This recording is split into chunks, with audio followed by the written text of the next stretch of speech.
everybody? Welcome. We are saving you a seat for another great episode. I am Joe Compton. I know is joining me is...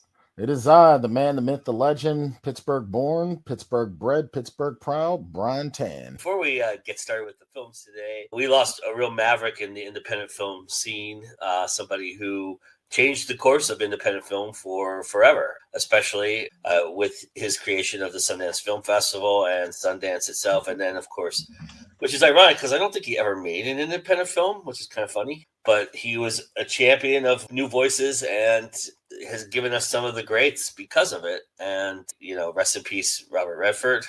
Absolutely. And for y'all, for the kids that are too young to have been able to, I guess, get that feel for Robert Redford, Joe and I are outside of that generation, but both of us being film connoisseurs. And at that time, these movies were like, they were seen as modern era classics for the first time, in those early days. You figure, how many kids grew up to like Butch Cassidy and the Sundance Kid and just so many other works. I mean, that's just the one.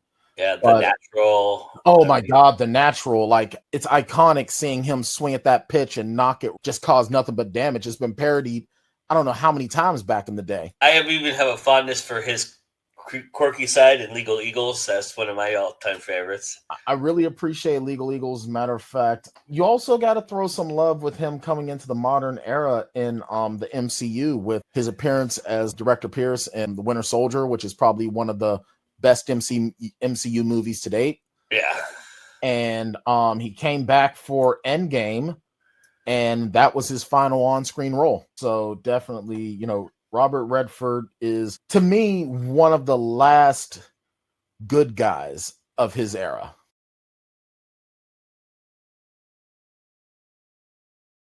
And, along those lines, we also lost Diane Keaton, who, without being the muse for Woody Allen, would have not created one of the better independent filmmakers of our generation, despite what you think of the man personally. The films that he and Diane Keaton created were absolute magic, and they were among, Annie Hall is one of my top 5 films of all time.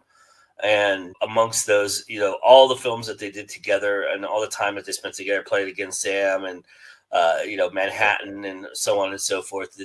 Ironically, Diane Keaton appears in my top 5 more than any other actor because she also was in Godfather and Godfather 2, which are also in my top 5. So and The Godfather 3. Yeah, so she is, as far as I'm concerned, one of the best actors that's ever lived. But you even look at some of the stuff that she did that maybe Father of the Bride, which in its sequel, and she was so amazing with that. I feel like her and Steve Martin had such amazing. Everyone that she worked with she just had such amazing chemistry with. And then even as we get into her later years with films that she was involved in, Book Club, Summer Camp. Now, Summer Camp, I have not seen that yet. I definitely intend to, especially now that was her final film. So yeah, definitely rest in peace. It's been a tough month, with just people. It's been a tough year, man. It's been a rough year. It's been a really, really rough year. And I know for you personally, it's been a tough month. So I mean, it's been a tough year too. I definitely want to apologize to those that were a little bit later on this. I lost my mother actually a week after Robert Redford passed. Yeah. And that's both my parents inside of 6 months. So yeah, 2025 and I aren't I'm not a big fan of 2025. Yeah. I'll be happy to get out of this year as quickly as possible. Nowhere near unscathed, that's for damn sure. Yeah. But you know what really helps is entertainment, film, independent film especially. And folks, we got some doozies for y'all today. On that note, the first one, man. So along the lines, here's the trailer. Going back home. What does that even mean? All I ever wanted was to leave this town behind, not look back. I gave my life for this country, this town, all those people out there. Where were they when I needed them?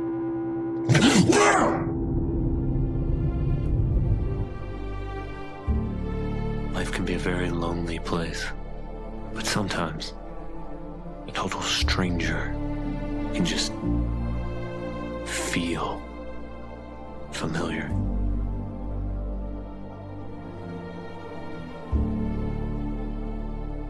You know, they make you think about the past.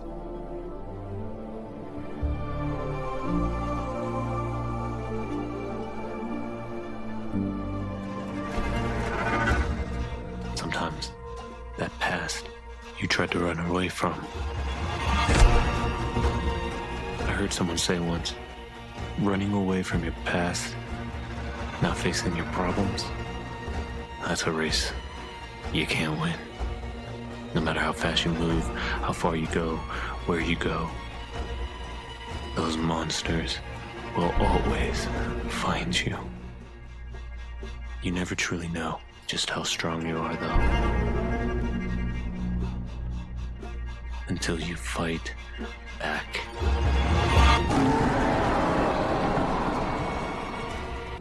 So you just watched the trailer to Monsters Within, and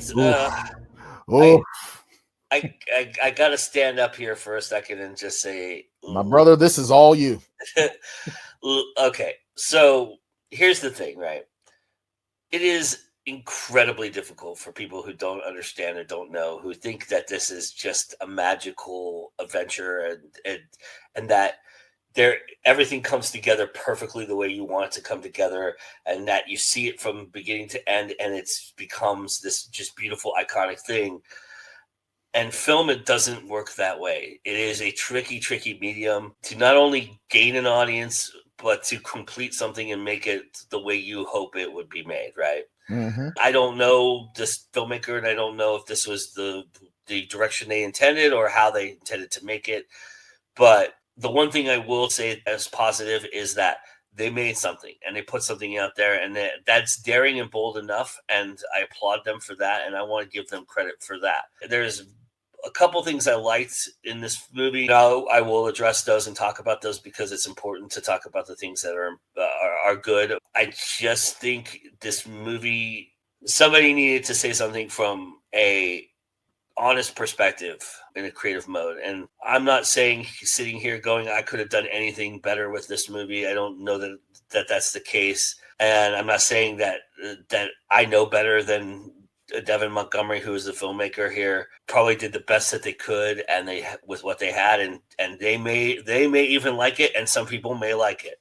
That's the beauty of film, is there's subjectivity, and there is an audience for everything, and that is where I land on it. And so I will never fault anybody for putting themselves out there and doing this, because this is really, really hard, and it is really difficult to get something made and done. And God knows I have made some horrible, horrible, horrible movies that nobody in this planet will ever see, that buried deep within the earth so that they never get seen again. That being said, I think the one really shining bright spot of this movie is the cinematography. And I think the cinematographer really deserves a lot of credit for putting together the look that was here. I enjoyed the opening shot. I enjoyed the lighting aspect. There's some cool lighting in the bar scenes. I even wrote down, so one of the idiosyncrasies I have is that I watched a character in the weirdest way eat a corn dog I've ever seen somebody eat a corn dog. That's how weird this movie is, right? And like, he takes it from the side and eats it like a corn on the cob. It's very strange. I like the texture, the grittiness of it. It's just, I could not stay with the story because there really wasn't one. I mean, let's be honest, Bryan, right? There really wasn't one. I don't know if it was the dialogue that was tripping them up, if it was the non-movements, because they were very still through a lot of this too, which is very disconcerting. So I just don't know how it all went off the rails like that, but that's where I stand. Yeah. And unfortunately, that's the stand I have to take with it. And because I got to be honest, I can sugarcoat something so much, right? And I can fluff it up and flower it as much as I can. But when you see something that you just cannot ignore, it just has to be that I have to say it. I have to, for my own integrity. Well, that's also what this show's about too, where we want to showcase independent film, but we're also reviewing. We're giving our honest opinions on these things. And from the moment we decided to do this, and from the jump, we have said We want to showcase independent film, good and the bad, and we're not going to like everything. And look, just because you're a fellow independent artist doesn't mean that what you do is going to resonate. It's just, look, I'm the first one to say that my art doesn't resonate with a lot of people, because I think I've only had maybe 8 total people read anything that I've ever written in my life. Okay, fair enough. But, and the one thing that I'll say in that regard is that anyone that judges what you do, one of the first things that you can say is, well, have you done it? I have never made a movie. I am not a filmmaker. I'm just a guy that loves movies. I love stories. I love to take them in. I will never, ever, ever go outside of my way to be cruel or rude or mean to anybody's art, because art is extremely personal. And I feel like that when people attack the art, you attack the person. And that's not what we're doing. We're not attacking. We're giving critiques. It's a big difference when you attack. Yeah. With that said, I didn't have fun. I mean, this was a very, very kind of run of the mill story. Angry guy comes back from the military with a chip on his shoulder, and it was almost like it wanted to be Rambo. Yeah, but it didn't have the budget for it. Which, okay, it wanted to be more personal. There was a lot of explaining that wasn't explaining in this as well. There's a lot of instances where you can look. You got to show, not tell. Yeah, you got to show, not tell. And a lot of the dialogue was very, very awkward. I don't know if it was the actors. I don't know if it was the writing, the direction. I don't know. I'm not a director, and I'm not much of an actor, I don't think. The one thing that I will take away from this that I did appreciate was sort of the symbolism of the darkness within. Mm-hmm. I can appreciate that. Now, my PTSD does not come from fighting for this country. My PTSD comes from life experiences as well as working a profession. Mm-hmm. And there are times where I have said that that thing within that will never be the same again. It feels like a monster sometimes. Mm-hmm. Now, the monologue that the character Luke gives, it's clunky, but it could resonate because you could at least feel the emotion, clunky dialogue aside. Mm-hmm. But so much of the execution, we're past the times of like the 80s, 90s, and early 2000s filmmaking when you can have stuff so sort of unbelievable. You know, there were times where we could suspend disbelief the way things are done. Mm-hmm. But that time is up in a lot of ways. I'm sorry, but if you bust a bottle over a dude's head in a bar, it's not up to the dude who you bust the bottle over about pressing charges. That is assault. And depending on the DA, that could be assault with a deadly weapon, especially if you are trained. Mm-hmm.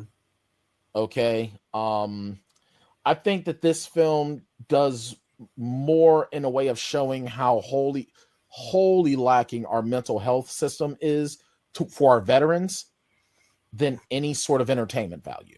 Mm-hmm. Because there were the story felt really, really rushed as far as the relationship between our characters. The resolve of this movie too is very odd. It's disconcerting. It's really it doesn't resolve itself in the manner in which these movies tend to resolve themselves. So for people who don't know, he meets a girl and the girl has a connection to somebody and that person comes back. It's a story that's been told 1,000 times, right? Tale as old as time. It's literally, you know what it is? It's like it's a glass of milk in the middle of a snowstorm. Yeah. It's bland. Yeah. And I hate to say it. There's just not I think the first half of this movie spends a lot of time trying to get you engaged with Luke and his issues and deals and things like that. And he's just not a likable person. And and we're going to talk about some unlikable people in the next film as well. Oh yes, but the unlikability of them is the cannon fodder for what happens. This does not have any consequences or any movement toward why he's unlikable, right? It's just he just comes off as, and I get it, he's suffering from PTSD and all that, but there's still no human element to that, and it's that I think that's where it really gets me lost. And then he brings this girl in who's just as messed up as him, and then it's just like it becomes this. I wrote down, this feels like the origin story of Mickey and Mallory. That's what this feels like, and we know the origin story because the movie actually, Natural Born Killers, actually tells the origin story. But this feels like an early version, or Sid and Nancy, kind of idea, right? Just two awful people getting together, doing awful things, and not explaining why. And it's just and again, and then there's no. What makes, because you really want to feel for this kid. You really do. You want to feel for both of them. Yeah.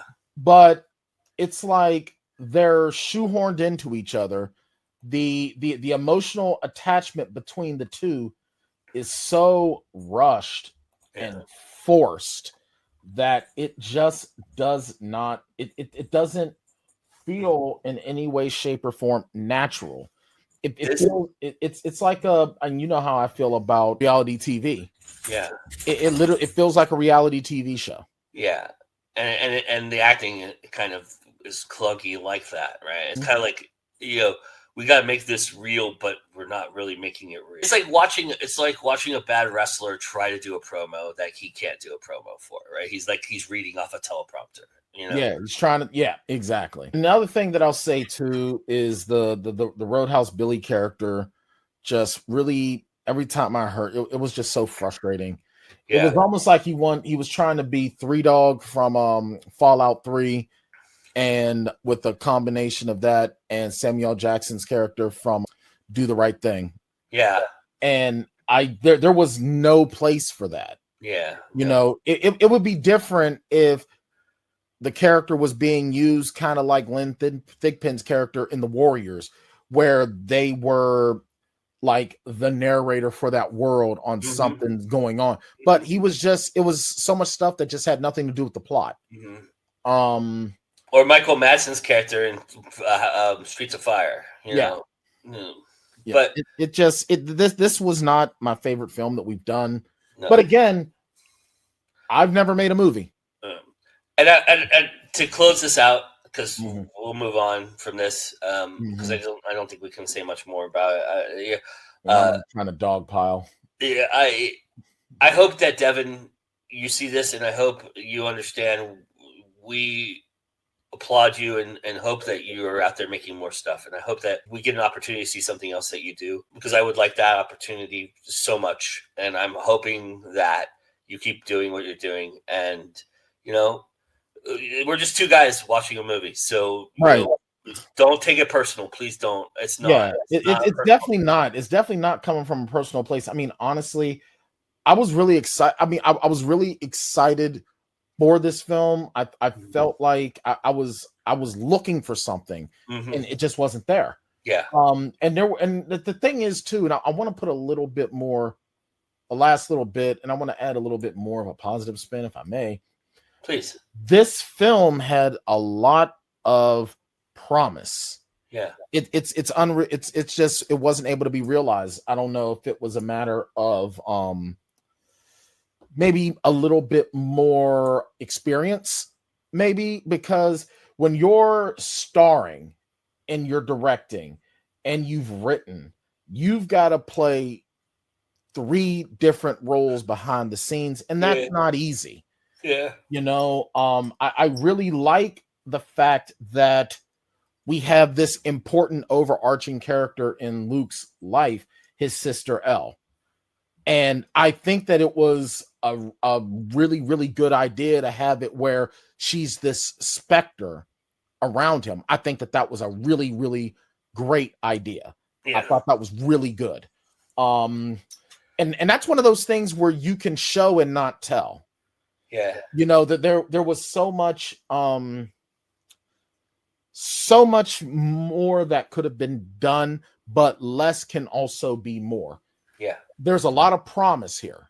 Yeah. A lot of promise, but this one's not quite it. Yeah.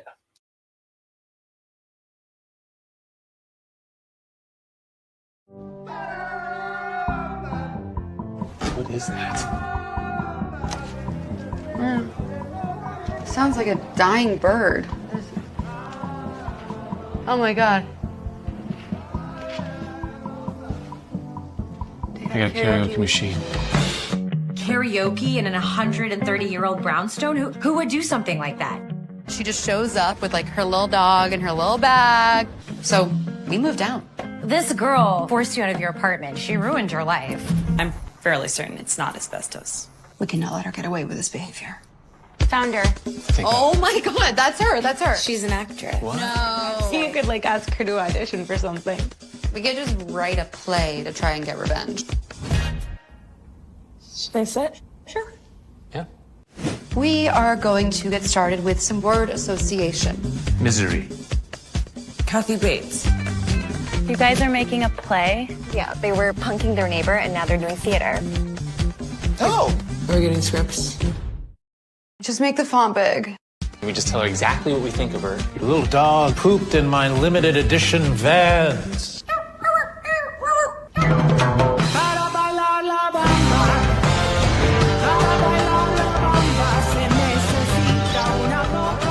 What do you think of my eye makeup? Oh my god. We're just getting started.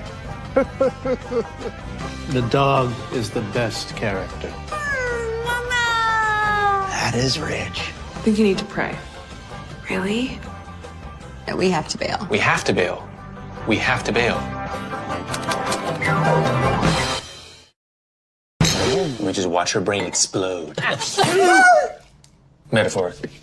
Yeah, obviously metaphorically. So the next movie, you just watched the trailer for The French Italian. I'm not sure why I get a kick out of awful people who have no unearthly idea that they're awful, but I get a fucking incredible kick out of watching bad people try to be good or thinking they're trying to be good, and they're just more awful and more awful and more awful. Because this movie rings a lot like Don't Tell Larry in that respect. yes, In a different sense. yes. But It's it is really about, I wrote yuppie rear window is what I wrote, LOL. So This movie, I'm watching this, and the whole time I'm like, I hate these people. I hate these people. These people are the worst. Oh my God, you people are terrible. And then one thing it's not just them, it's their friends. I mean, the only two nice people were the two people who were the most fucked up in the movie, the neighbors. You know? Right. I'll tell you what, every single person, every single character in this movie are horrible. Horrible. Our two leads are horrible. Their friend group is horrible. Look. And yet I was riveted for 95 minutes and I was laughing my ass off. There is a scene when they lose the rehearsal space and the people who come in next are clowns. and this line just crap. I was laughing for like 10 minutes when she goes, "Okay, clowns, let's get in here and get funny." Yeah. Well, you know what I found absolutely hilarious? Valerie's boss. Oh yeah. Who was Jacob's boyfriend from Abbott Elementary, his ex-boyfriend. I loved his character. What does Valerie rhyme with? Salary, and I pay yours. Let's go. And I'm like, yes. I love when he's singing to her, you know? And he's like, when I'm not here, I'm whoa. Hey, that's really good. But when I'm here, I'm here. I'm like, yes. Look, we've all had problem neighbors. Absolutely. But these people take it so far. And it lets you know, the whole time I'm watching this, I'm like, wait a second. You guys are putting forth all of this effort to embarrass this girl. and you are legit ignoring your life. Which is funny. This is the really cool thing. This is the difference between this and Larry. They actually do the right thing and move, and then their friends give them shit for it, and then this whole thing unravels from that point forward. Right. But it goes to show, A, how horrible their friend group is, B, how easily manipulated they are. And then when you're hearing their conversations, it's that really, really annoying, oh, I know, right? Yeah. Like, oh. Shout out to Catherine Cohen and Aristotle Athery. Who hate you so much, and you are so amazing. And Ruby McAllister, who is the crazy person that really gets us all emotion. The acting in this movie is impeccable. It is really, really good. The writing, though, is spectacular. Yes. Because, like, every beat that was hit with a perfect precision that I think sold everything. And the actors added the accent, they added the color of the character, and with their eye rolls and their just terribleness. But the writing of this movie is really one of the top ones we've seen this year. It is really stellar how the beats just align so perfectly, and they're the perfect kind of cadence for what we're trying to watch here. Absolutely. I have no desire to ever go to the Upper West Side of Manhattan ever again. Ruby McAllister definitely went to the Isla Fisher School of hot, like, insane redheads in these movies. And I got to give Chloe Cherry a shout out as well. Chloe Cherry. She's so blasé. And it's like her acting, like the character's acting is so like, huh? Like so incredibly small indie art house, but like she can't be bothered to care. She's so uninterested, but then she's interested and she's starting to get into it. And even the I have to ask, I want to get Jacob on here just to ask him, why is his character always in the shower? Why did we always? That's a great personal question. choice, or was that just? It was so weird, wasn't it? Is that an artistic choice? I mean, do we just? I mean, look, I'm body positive as much as the next person, but bro, I've seen more of you in the shower than I thought I needed to. Right? Yeah. I mean, that just was funny. Everything about this movie had like the beats to it. It's so fun. Well done. It is so fun. And like now you can hate people and it's fun to hate them because we're all in on the joke but them. I have to say too, the costume department did an absolutely amazing job. I'm not one that really looks at clothing much, but the clothing choices were absolutely amazing, especially at the end when they're all dressed up and dolled up for the opening night. Yeah. Dude, they were banging, bro. Like they were banging in those outfits. Like everybody in this movie, it's like what I really appreciate too when you watch movies is that you see all these people with impossible body types that no one else can have. But we had regular people. Yeah. You know, and shout out just as awful as those people that you think would be in that position. The beautiful, yeah. And I mean, Catherine Cohen especially, she was, so body positive, so confident, and she's probably like the most sweetest human being in the world because he was such a. I would doubt it. And usually it's like it's sort of like in wrestling though. It's like the rule of wrestling: the greatest heels are the nicest people. Yeah, right. And it was really great to see them get their comeuppance. Yeah, I mean. It is so interesting. The end is interesting. There's the ugliest cup I've ever seen in my life. There's a lot of homage to New York and New York filmmaking in this movie, which is really cool too. I really dig that. I love the brownstones and all of the things that they do with the ending is an homage to New York, and it's and really to Woody Allen in a lot of respects too, which is kind of ironic that's the case. I did not have on my bingo card for this year that we would have 2 Woody Allen references in one episode. Right, yeah. But one thing I also liked, I felt a lot of, and tell me if you agree with me on this, the way Chasing Amy was shot.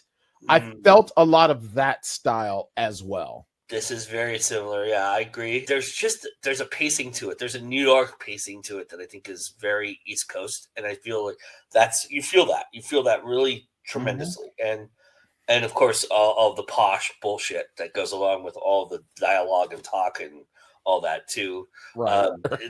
I wrote down one of the lines here that made me cringe. Should I give you a googs? Oh God. Oh God. The one thing that I have to say too with the way they did it with the cringy dialogue, but it just worked. This is fine writing, fine acting, fine delivery. Nobody's really going outside of what they can do. Everyone is right in who they are, and it's phenomenal. I want to show you something before we get into what we're about to get into, which is our opus. This is the trailer to my very first film.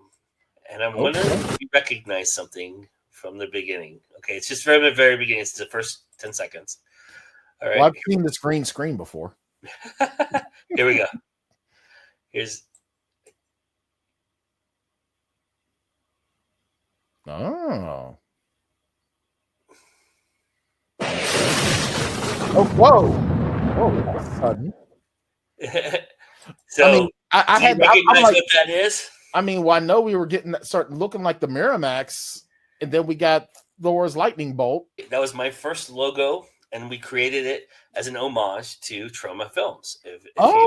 Oh, I see that. I see it now. So Trauma Films is the inspiration for that logo, and that was my first film company, and that was the film that was the logo for that film company. Awesome. I see it now. You know what threw me was the color scheme. Because I didn't go orange, but if I got orange, it would have really been like stealing it, basically. Yeah, and then we don't want Lloyd Kaufman mad. Yeah, we're doing something very unique today in this episode because we're actually reviewing 4 films instead of 3. We're talking about The Toxic Avenger. If you don't know, everybody, it's an interesting comparison. I had fun with it. I know that Bryan and I both had fun with it because we were talking to each other during the times we were watching it.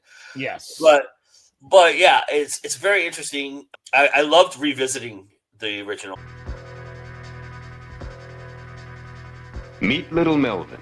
He's a 90-pound weakling. Everyone hated Melvin. I'm gonna take this mop and shove it down your throat. They teased him. I wanna do it with you. Okay. They taunted him. They tormented him until he had a horrifying accident and fell into a vat of nuclear waste. Transforming little Melvin into a hideously deformed creature of superhuman size and strength. Melvin became the Toxic Avenger. The first superhero born out of nuclear waste. Holy shit! I don't know what it was, but it saved my life. All right, everybody, drop your tacos or I'll blow your brains out. The vandals and the perverts had their way with the little people of Tromaville until the Toxic Avenger ripped them apart. The Toxic Avenger. His face is so terrifying. We can't show it to you now. You'll have to see the movie for yourself. The Toxic Avenger can bend steel with his bare hands. Oh, we're only kidding. Get it? Leap small cars in a single bound. He crushes drug pushers. Smashes hit-and-run drivers. For incredible explosive action, you must see the Toxic Avenger. He's a different kind of hero. The Toxic Avenger is coming to your town. Look out. I have so many little notes about the original that I've always wanted to talk about, which is the first thing that is that Lloyd Kaufman has balls the size of steel hammers, dude. He is absolutely 1,000% the ballsiest filmmaker I've ever watched or thought about or talked about. He's the only person I can think of that has ever opened a movie with a montage. On top of that, He's the only person I can think of that has ever had a gym that you could smoke and drink in. Right. So I watched the original Toxic Avenger came out in 1984. I was 5 years old. I think I watched it. I rented it at Farmore because they released the short-lived Fox cartoon, The Toxic Crusader. And I went to the video store and I saw the Toxic Avenger and I got it like, well, maybe it's supposed to be the Toxic Crusaders, but they mean the Toxic Avenger. No.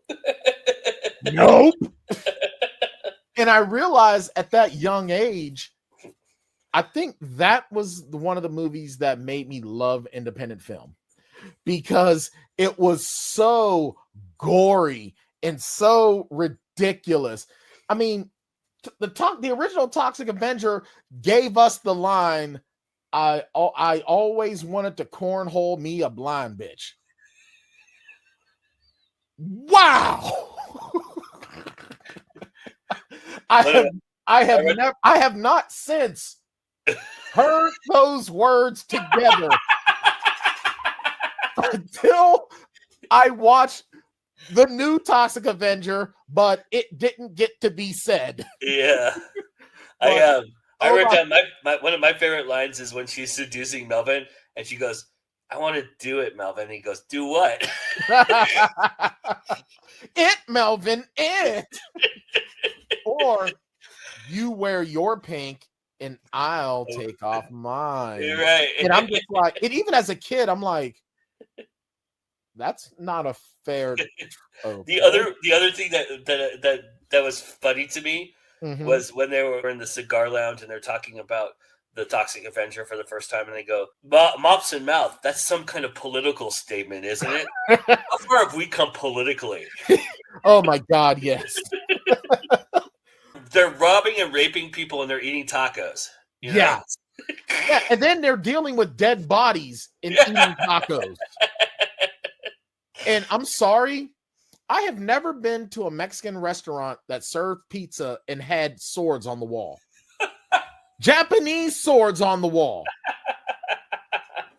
Now, for the uninitiated of the Toxic Avenger, number one, if you have an Amazon Prime account, pause right now. I'll go to Amazon Prime and watch the movie. You've tricked a guy with public humiliation to jump out of a second-story window and land headfirst into a barrel of uncovered toxic waste. And then you come out and laugh at him as he's lying on the street. And with the greatest, I don't think greatest voiceover in the history of cinema. Melvin's on fire. Melvin's on fire. Or Bozo, he doesn't look very good. Hey, if he can't take a joke, he stinks. Yeah. He fell in the toxic waste, you asshole. The dumb mop boy. I'm Melvin the mop boy.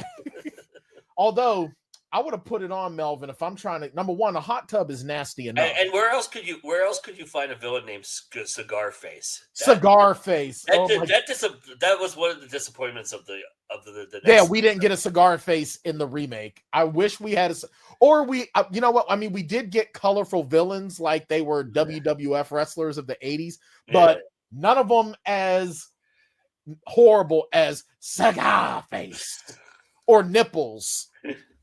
Nipples, yeah. But especially the great thing about the Toxic Avenger is that so it comes out in 1984, but all sorts of movies during the 70s had this sort of aesthetic to them. Yeah. I can't put my finger on what it is. It's just the rawness of the dialogue and the way it's shot. And the Toxic Avenger has that in spades. Even though it's in the early mid 80s, it feels very 70s. This movie actually does a couple things that set the standard for movies going forward, which is the visual effects, you know, tearing off arms and running people's heads over and things of that nature, where you graphically see it. And before now, there hadn't been many movies that crossed that line. Texas Chainsaw Massacre being the lone exception I can think of. Yeah, because even Friday the 13th. No, Friday the 13th is all implied. It's never. It's all implied. There's never an overt just craziness to it. The other thing that this movie does is it's the superhero origin story, and it's very cool how it ends and how it comes together like that. I think also what you got in this film were people that were just happy to be in a movie, gave it their all, didn't take themselves too seriously, and we really see that in the remake. There is some of that. There's a lot of that in the remake, and I really love A-list actors when they're in B movies. Yeah. Because they still have their gravitas, but they're just having fun. Yeah. The second one flips it into Peter Dinklage and Kevin Bacon and Elijah Wood. There's a ton of real big names in this movie, in the second one. You also got Taylor Page before she played Eddie Murphy's daughter in Axel F. Yeah. Armed political extremists have taken hostages downtown. Somebody do something! Wait! Stop! We'll get to all of that. Just relax, okay? We'd lost Shelley a year ago. These days, it's just me and the kid. Looks great. I'll just scrape off the black part. That part's pretty good. No, give him back. I don't want to hurt him. Why didn't you do anything? Sometimes it's better to do nothing. It's going good. You're saying that this corporation would knowingly poison its own customers just to boost their own profit margins? Summon the nuts. Okay, summoning the nuts. I didn't want any of this. I'm a monster. You're not a monster. Show him your good heart. Hey, buddy, I'm your dad. What the? I wasn't even involved. But sometimes, you gotta do something.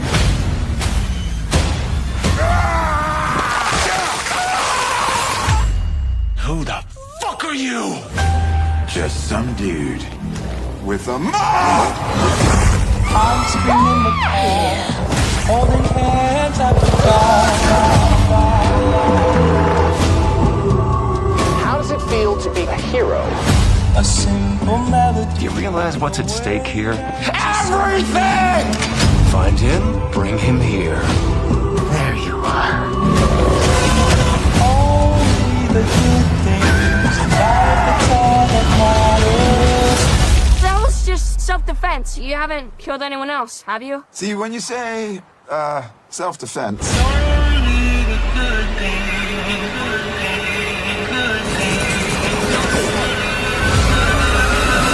He's an ugly son of a bitch, though.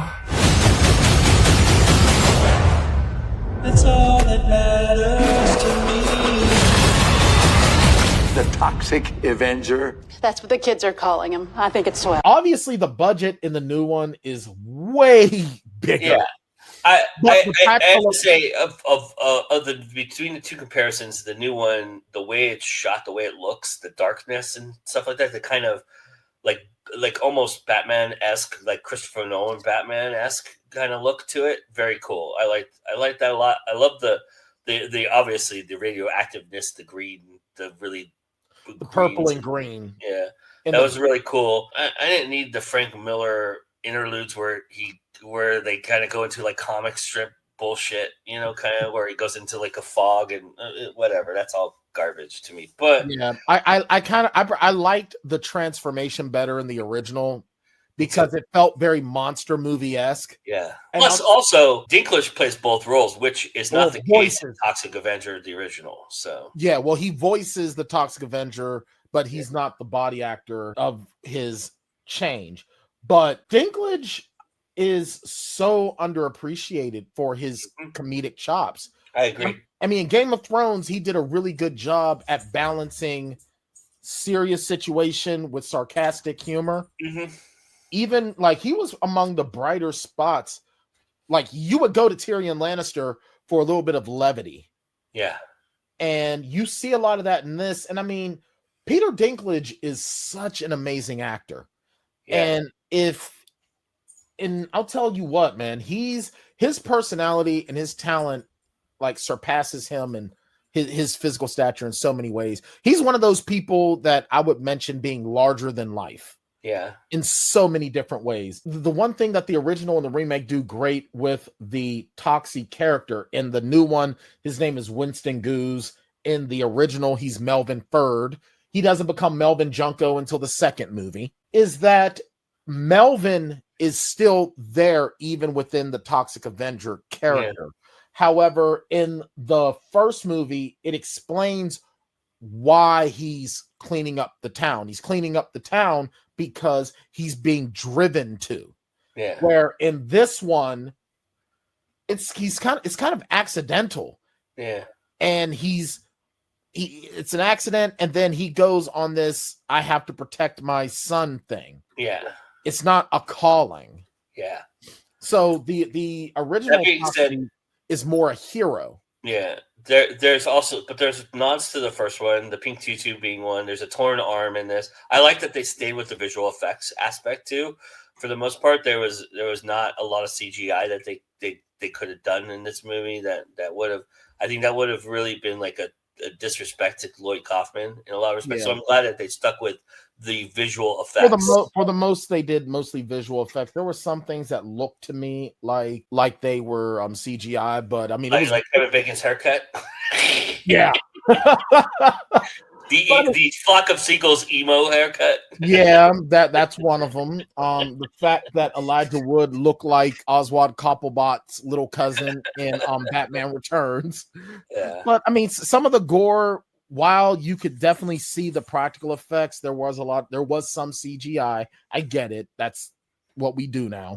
But the makeup of it, the creature designs I thought were really, really good. Very like bombastic. Like Kevin Bacon turns into like a toxic wolf monster, which is kind of cool. And where in the original it was Toxie versus regular people.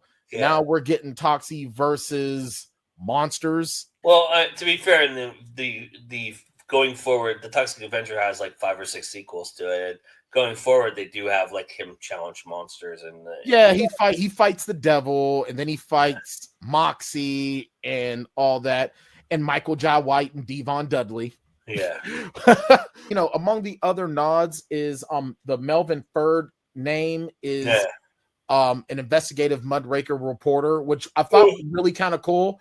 I thought it was really funny that, he gets shot up. There's nothing you can do to me. So they harpoon him out of a window. Nothing you can do. It was funny.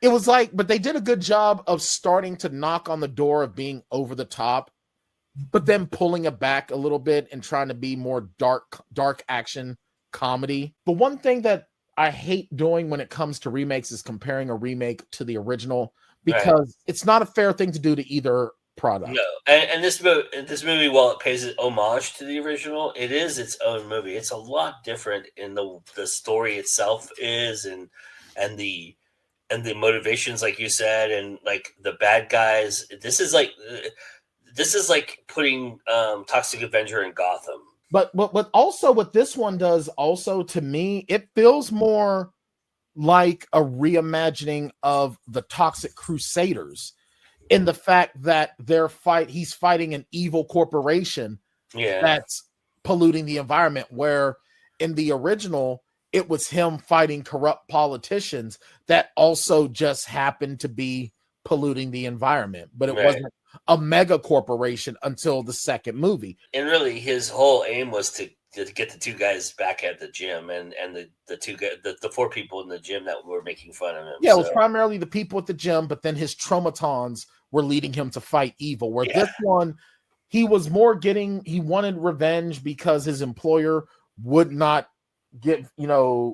have his medical insurance cover his surgery, and he wanted to save his son. But I have platinum. I don't know what any of that means. I don't know why, but when someone says, I don't know what that means, it really makes me laugh. I don't know why. Yeah. Like seriously, like I'm starting to say when someone says something like, I don't know what that means. Here's the thing I will say. Mm-hmm. I will never probably watch the new one ever again. That was the one time I watched it. It was fine. It was good. It was not bad. It's not terrible. It's not something that I would dismiss. If I'm going to go back and watch Toxic Avenger, I'm going to watch the original, and I would even go. I almost wanted to do a deep dive on 2, 3, 4, 5 after watching the first one again because I haven't seen the first one in a while, and I remember 2, 3, 4, and 5.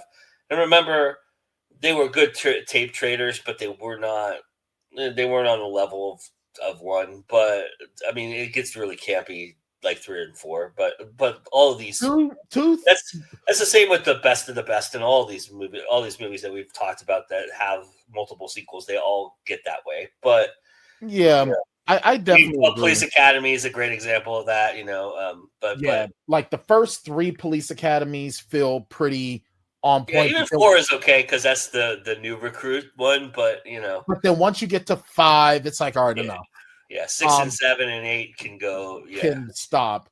For best of the best, I'm good with like 1. I like 2 because that sort of reminded me of like Mortal Kombat. 3 because I like 3 because look, who doesn't like seeing Nazis get the crap kicked out of them? I love seeing that.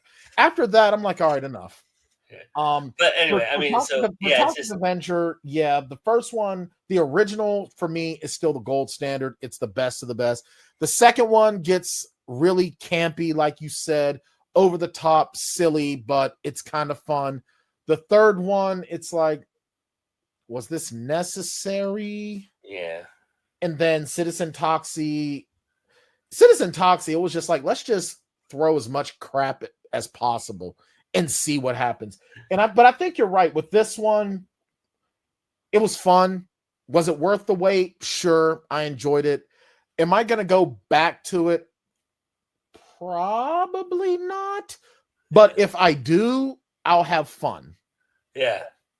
Yeah, I mean, Dinklage, Bacon, both very good in this movie. Dinklage especially, and Bacon especially.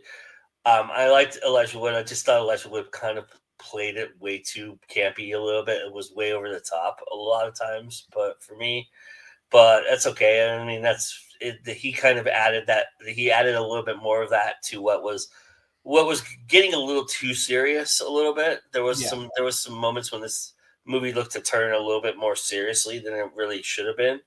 But I like the look of it. I just feel like the first one captured everything I wanted it to capture, and that's where my heart lies. Yeah, I mean the remake also, it does a good job of having a lot of random comedy, which really makes the atmosphere feel lived in. Because how many times you go somewhere and just random crap starts to happen, and it's funny. Yeah, Kevin Bacon was great. Kevin Bacon, I think, in this stage of his career, he's already a legend. He's just having a good time. You saw that in the Guardians of the Galaxy Christmas special. You're seeing it in this, and I'm there for it because he could be one of those serious act. Like, well, I mean, he's done some movies that are kind of silly, but he's always handled it with the grace. Yeah. And he continues to do it now. And like everyone in this movie, you can tell they loved the movie. Yeah. They loved it. And it was great. And really, that's all we really need to say about it. It's not going to replace the love that I have for the original. I don't think anything ever could. And that's not what it was there for. No. It was literally just, we're making a movie. We're reintroducing this classic character to a younger audience. It's probably not going to catch on because he's not pure Marvel. And we're saving you a seat. And we are saving you a seat. And have fun with it. And we will be back again very soon, everybody, to do just that. Back to original format and doing more of these wonderful independent films and adding to our collection and our lists. And everything like that. And so thank you so much for being here and sitting down with us. And a little bit more butter on the popcorn next time, please. All right. Yeah, I mean, a little less butter for me. Just a little, just easy on the salt. Easy on the salt. That's easy on the salt. We're getting older. Yeah. And that being said, we'll be back. Why, Bryan? Because it's always time to go indie now. Get away from me. Why? I want to fight him. He'll kill us. Maybe. You want to die? Do you? All right. I'll jump first. Nope. Then you jump first. No, I said. What's the matter with you? I can't swim.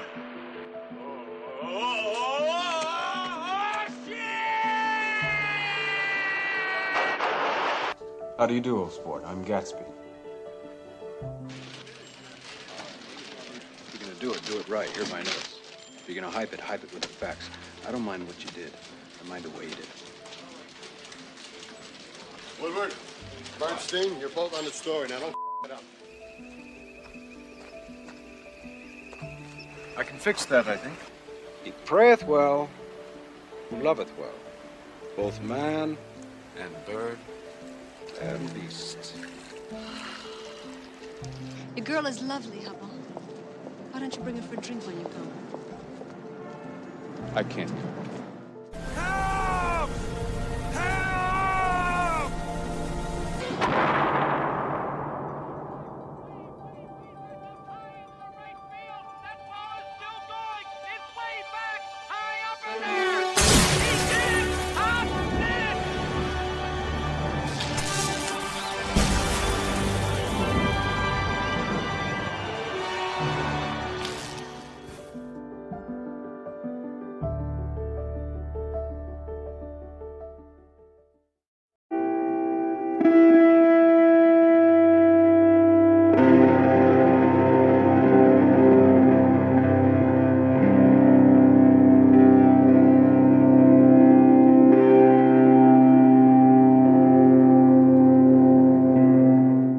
We look good on paper, Yeah. right? Double income, no kids.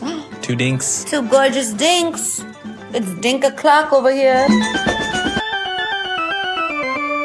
Oh, God, what a dumb thing to say, right? I mean, you say it, you play well, and then right away I have to say you play well. Oh, God, Annie. Well, oh, well.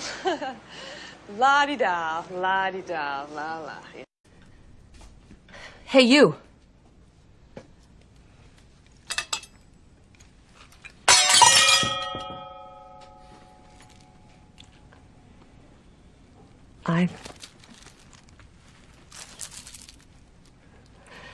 And you are more normal than any other asshole sitting at this table.